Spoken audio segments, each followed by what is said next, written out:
पुरानी वाचा, नई वाचा और रहस्य की संगति के बीच अंतर। पुरानी वाचा, नई वाचा और रहस्य की संगति सभी अलग अलग तरीकों का वर्णन करते हैं जिनसे लोग भगवान का आशीर्वाद प्राप्त करते हैं। मतभेदों को नजरअंदाज करने से लोग किसी और के आशीर्वाद या श्राप का दावा करते हैं, अपने आशीर्वादों को भूल जाते हैं और विभिन्न धार्मिक व्यवहारों का सहारा लेते हैं जिन्हें वे ईश्वर का आशीर्वाद मानते हैं। पुरानी वाचा, नई वाचा और रहस्य की संगति के बीच क्या अंतर है? पुरानी वाचा। शुरुआत करने का सबसे आसान स्थान पुरानी वाचा या मूसा की व्यवस्था से है। इस कानून का उद्देश्य इस्राएल के अलगाव और आज्ञाकारिता के माध्यम से दुनिया को आशीर्वाद देना था। यदि इस्राएल ने वह सब कुछ किया जो परमेश्वर ने निर्देश दिया था, तो कानून को उनकी धार्मिकता घोषित किया गया था। यदि उन्होंने अवज्ञा की तो यह भी एक अभिशाप होगा, और यही वह अंतिम सबक है जो इस्राएल सीखेगा।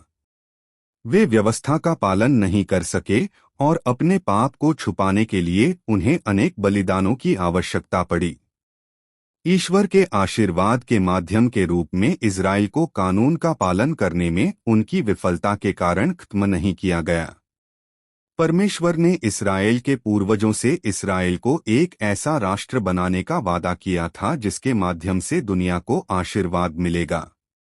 परमेश्वर के वादों को रद्द नहीं किया जा सकता क्योंकि इस्राएल ने उन्हें अपनी शक्ति से पूरा नहीं किया। पुरानी वाचा। इस्राएल अन्य जातियों से अलग एक राष्ट्र है। कानून का पालन करने के लिए दिया गया है। इस्राएल को दुनिया के लिए आशीर्वाद का माध्यम बनाने की संधि। नई वाचा। इस्राएल को परमेश्वर की ओर से एक ऐसा राष्ट्र बनने का वादा दिया गया था जिसके माध्यम से दुनिया को आशीर्वाद मिलेगा।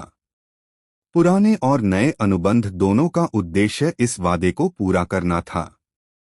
यही कारण है कि पुरानी और नई दोनों वाचाएं इस्राएल और यहूदा के घरानों के साथ बनाई गई हैं। यिर्म 31:31, इब्रानियों 8:10-11।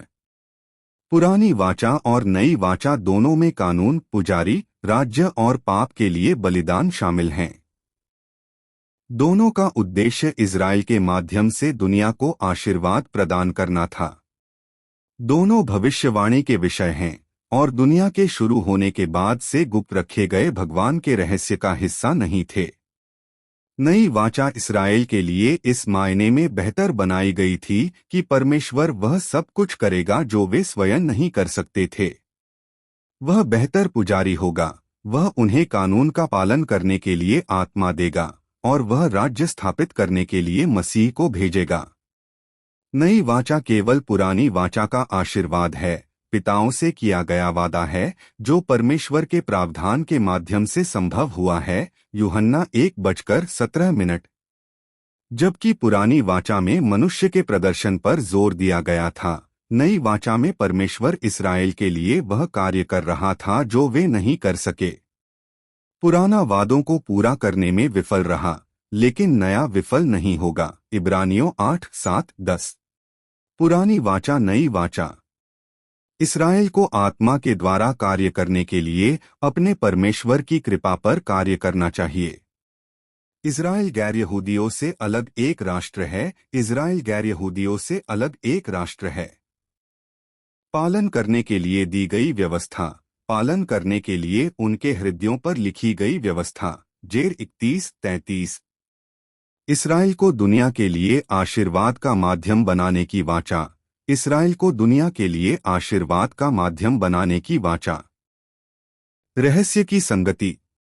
चूंकि नई वाचा में इस्राएल की ओर से परमेश्वर के प्रदर्शन का वर्णन किया गया है, इसलिए कई लोग नई वाचा और रहस्य की संगति के बीच अंतर से भ्रमित हैं और सोचते हैं कि उन दोनों को परमेश्वर की कृपा की आवश्यकता है और इसलिए वे एक ही चीज के बारे में बात कर रहे होंगे। यहाँ अंतर महत्वपूर्ण है। नई वाचा इस्राएल, उनकी वाचाओं और उनके दिलों में लिखी गई व्यवस्था के माध्यम से ईश्वर की कृपा का आशीर्वाद है। रहस्य की संगति ईश्वर की कृपा है जो इस्राएल के बिना उनकी सांसारिक वाचा के बिना और उनके दिलों में लिखे कानून के बिना सभी को मुफ्त में दी जाती है।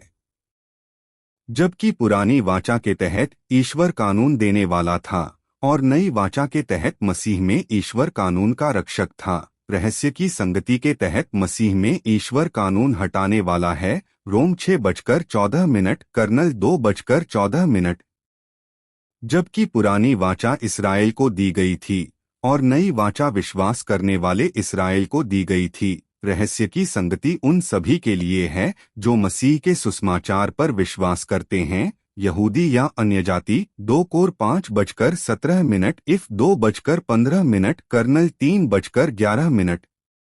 रहस्य के एक भाग में इज़राइल और अन्य जातियों के बीच अलगाव के लिए कोई जगह नहीं है।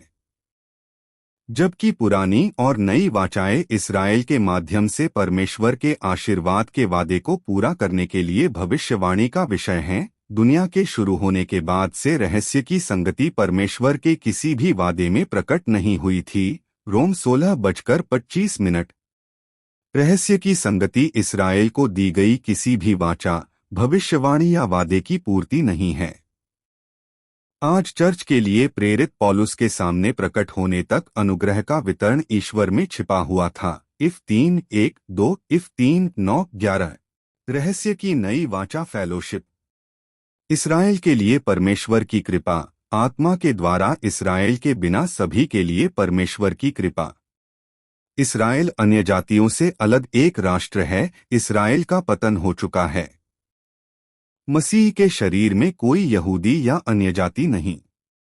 कानून ने उनके दिलों पर लिखा है कि कानून के बिना आशीर्वाद का पालन करें। कानून के तहत नहीं, आत्मा के अनुसार चलो। इज़राइल को दुनिया के लिए आशीर्वाद का माध्यम बनाने की वाचा, राज्य, राष्ट्र, खतना या पुरोहिती के लिए वाचा के बिना मसीह में सभी आध्यात्मिक आशीर्वाद। 2 कुरिन्थियों 3:6 के बारे में एक शब्द। अनुबंधों और रहस्य के बीच स्पष्ट अंतर के बावजूद 2 कुरिन्थियों 3:6 में पौल का कथन अक्सर नए प्राणी को इज़राइल की नई वाचा के तहत वापस रखने के लिए उपयोग किया जाता है। ऐसा करने का कोई कारण नहीं है, विशेषकर इसलिए क्योंकि ऐसा करने से चर्च को आध्यात्मिक आशीर्वाद प्राप्त होता है जो इज़राइल की वाचाओं में नहीं पाया जाता है। जब पौल कहता है कि वह नए नियम का एक सक्षम मंत्री है, तो इसका कारण यह है कि नए नियम और रहस्य की संगति में क्या समानता है, अर्थात वे दोनों भगवान के अनुग्रहकारी प्रावधान की चिंता करते हैं। पर्याप्तता संदर्भ में प्रयुक्त शब्द है। पुरानी और नई वाचा दोनों इस्राएल के लिए बनाई गई हैं, लेकिन नई वाचा में परमेश्वर वहां कार्य करता है जहां वे नहीं कर सके। तो यह बिल्कुल सही समझ में आता है कि अनुग्रह का प्रेरित नई वाचा का एक सक्षम मंत्री होगा, क्योंकि अनुग्रह ही नई वाचा को पुराने से अलग करता है, और यह अनुग्रह ही है जो रहस्य को हर चीज से अलग करता है। इज़राइल, कानून, अनुबंध। 2 कुरिन्थियों 5:17।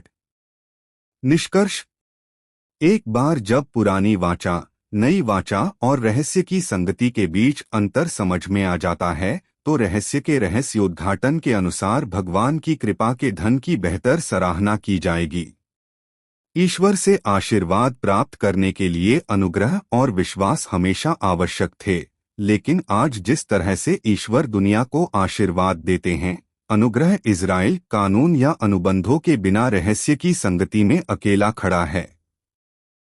मसीह के रहस्य की संगति के कारण अनुग्रह अकेला खड़ा हो सकता है, जो पुराने और नए अनुबंधों से अलग है।